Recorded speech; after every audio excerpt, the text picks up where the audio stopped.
Hi, I'm Calvin Fisher, and this is the Mini Cooper convertible.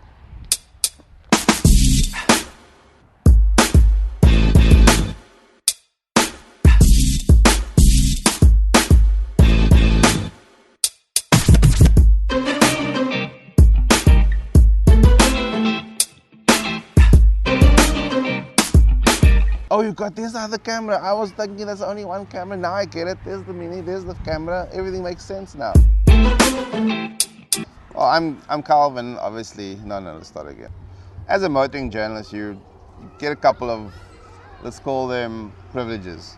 One of them being the long-term test car if you're with, an established title where having a long-term title makes a lot of sense. Since I've been back at Top Car, I've slipped into the driver's seat of mostly 4x4s, essentially all 4x4s.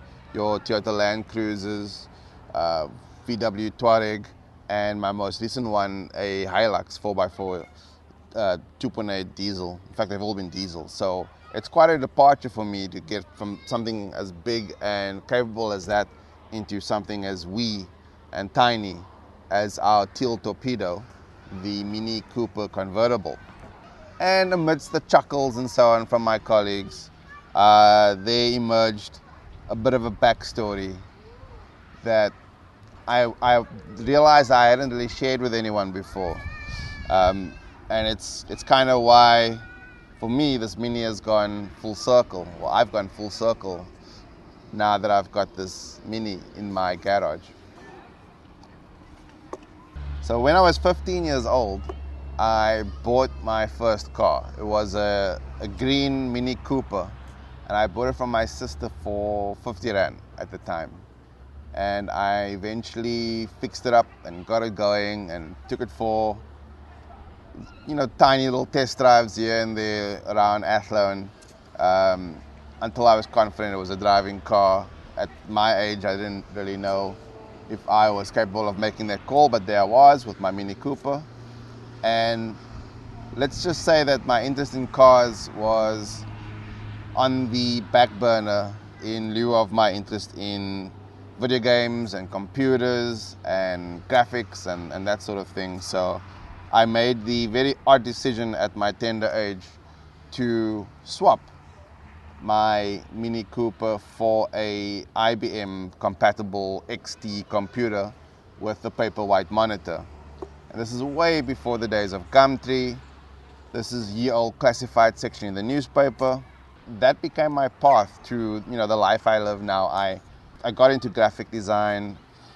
I eventually found my way via graphic design into a position where I could buy cars I was interested in, and eventually get to the point where I could write about cars I was interested in, to the point where I am now, where I'm literally inundated with test cars, and I've got my own project car, and I attribute a lot of my luck to that moment when I said, okay, so I love cars, but at this point in my life, I'm gonna play with computers instead. Do I ever regret selling that Mini Cooper? No. If I'd kept that Mini Cooper, I would just have been a guy with a Mini Cooper, and I probably would have run into the ground. But instead, because of the decision I made, I've gotten to travel the world. I've driven BMW M2s in Laguna Seca. I've driven AMGs on the Autobahn in Germany. I've been to Japan twice, which is the best place in the world.